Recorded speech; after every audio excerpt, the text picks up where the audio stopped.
Well, we've woken up this morning to quite thick sea fog. I had a quick look out the window this morning and it looks so eerie, and it still looks eerie. You can't really see the bottom of the cliffs very easily, which is a bit creepy, but we're moving on today anyway. But thankfully we stayed here when the weather was absolutely fantastic, so maybe it'll burn off later on today, I'm not sure, but it's already about 9:30 and it's still not gone anywhere yet. So yeah, we are moving on. We're heading a bit further north today, going to try and get beyond Lisbon. We're starting our journey back home now, so yeah, we came here at the right time, that's for sure.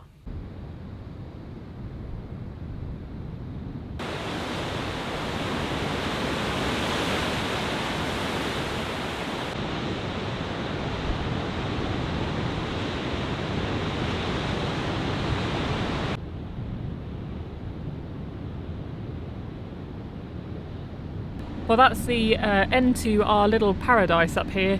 Unfortunately, the rangers have just been around and they're very nice. They said to us that unfortunately we can't park here. We were leaving anyway, which is fine. Obviously we've left no mess at all. Everything is absolutely as we found it. It's a pristine area. I hope it stays like this. We got 2 great nights out of it, but yeah, unfortunately we've been moved on. So onwards, I think we're going to be heading north now.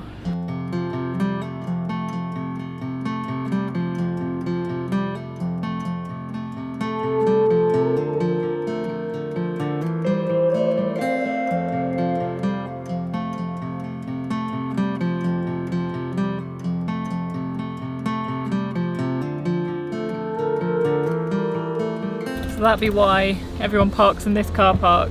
It sounds like you can park in this car park. It sounds like the rangers were pointing this out to our neighbours to say that they can come down here. So it sounds like you can stay in this car park that's just down the way, but obviously not on top of the cliff tops. But Say like half a kilometre down. Yeah, it's not far at all, and it's right next to the beach, which is nice as well. So there are other options if you're not willing to risk it.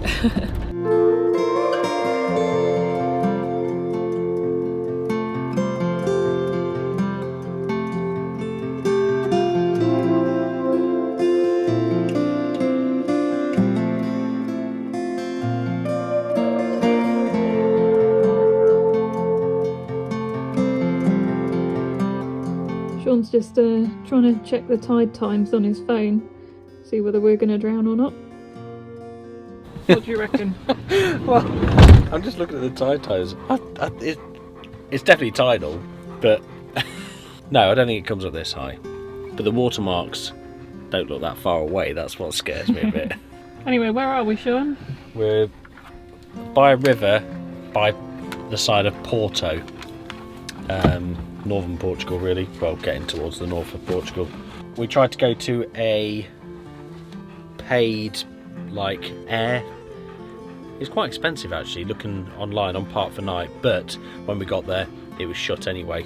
I pressed a little buzz, he said no, we're closed, so also when we looked on Park for Night it said dogs are allowed, but the sign had a big cross through a dog, so yeah, so we came nearby. It's only like 10 minutes away and we're down by the river, which very different to what I was expecting, to be honest, but at the minute it actually looks alright. Supposedly a few fishermen come by here in the morning, but they're all very friendly supposedly, so I mean, we're not staying long, are we? We're just gonna... Yeah, and hopefully they walk here, they don't come here by boat because the tide's coming too far.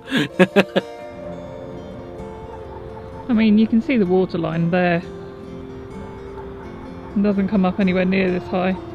We're parked a bit further away. I'm sure we'll be fine. Famous last words, eh?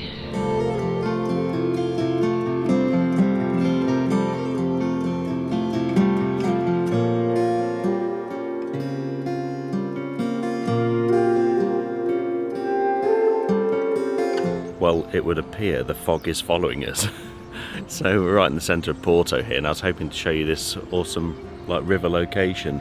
Again, another Park for Night location, but it's really foggy. It was quite scary last night because I had a quick look at as high tide was approaching just to make sure that it wasn't coming up too high, and it did come up pretty high. It did get quite close to the van, but Obviously that's why I checked to make sure that I didn't have to move it, and it is okay. But yeah, if you do come to this location, make sure you're careful where you park and just avoid, because it's a high spring tide at the minute, just avoid your van being swept away. Yeah, so we're going to head off now nice and early, try and beat some of the Porto rush hour traffic.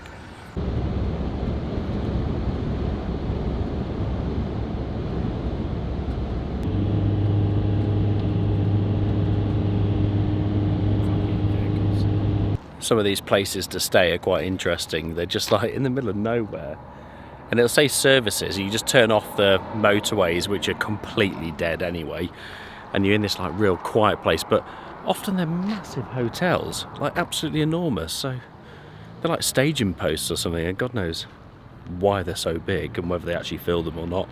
But we are carrying on. Got about another hour and a half, hour and 45 minutes, something like that, until we get to our destination. So onwards and upwards.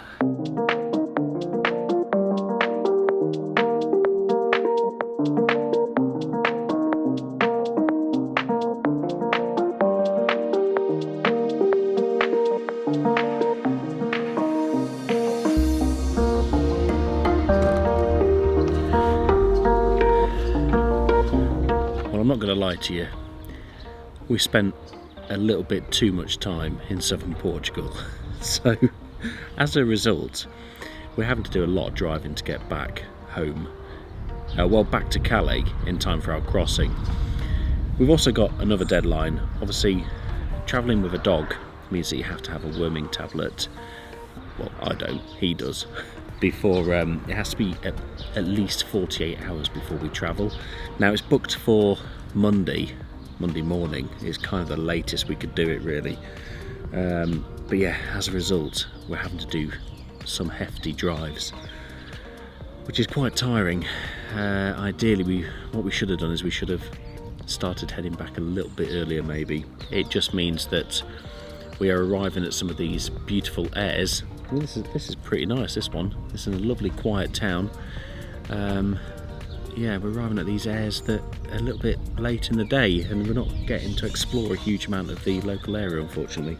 That's the sacrifice you make for sort of spending a bit more time right down the south coast. It's definitely cooler here. But anyway, let me show you this aire.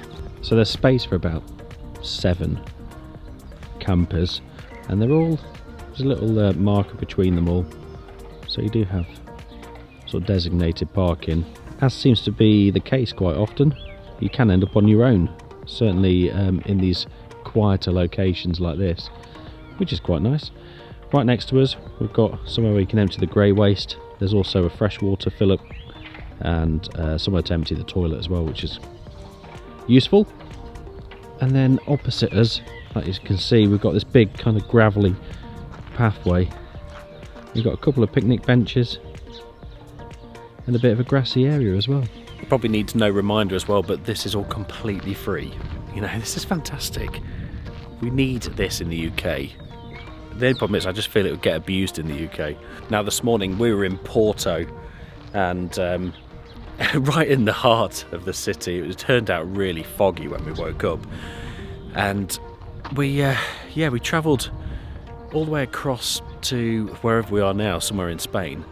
And the scenery just changed so much. So starting off in Porto and the surrounding area, it was really built up, very urbanised, and then we started climbing up through the mountains, and the height that we got, and then back down again, then the height back up again. We've certainly been using a lot of fuel. This van is not great on fuel. It's we're getting about 25 to the gallon, 27 at best. Dog's barking at me. Oh no, he's barking the other way. 27 at best, and on those hills sometimes it was down at 21. It's 4Motion, it's a big heavy vehicle, so I mean probably can't expect much more, but thankfully the fuel in Spain is nice and cheap. But yeah, so we headed up over the mountains. As we got closer to this aire, it just ended up really flat and really agricultural. So yeah, we've seen all sorts of terrain today, and we've probably done about 4 hours of driving, so maybe more, maybe 4.5. But yeah, it's quite an interesting change in scenery, definitely. Anyway, let's see what they're up to. What are you making?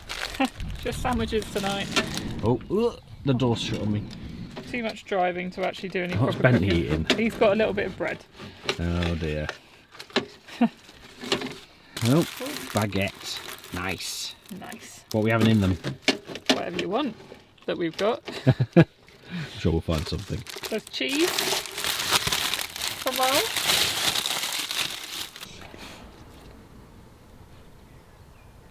Outfit of choice this evening. Can't help the fact that we've come from warmer climates. You can't see your legs. You're getting tangled up. Look, you're getting tangled up.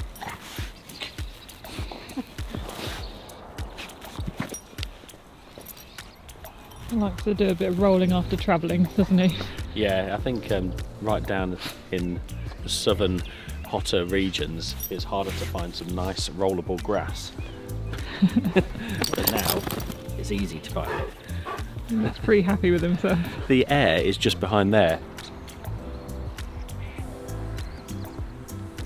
There's no one around at all, like a ghost town. It's just round the corner. You've got plenty of grass if you need to walk your dog.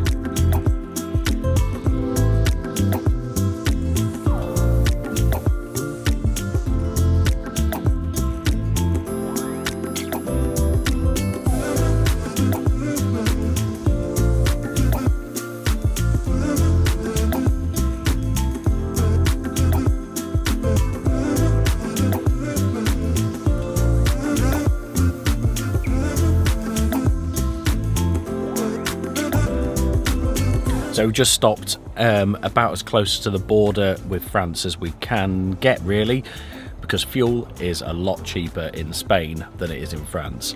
So it's worth topping up, even if you only need to put a bit in. We've probably got about just under half a tank of fuel left, so yeah, we're having a spot lunch.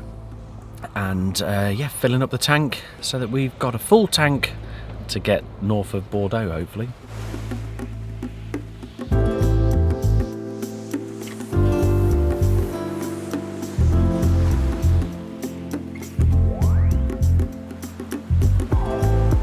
Join us next time when we find the best croissants in France and Sean gets overwhelmed by a train. That is fast!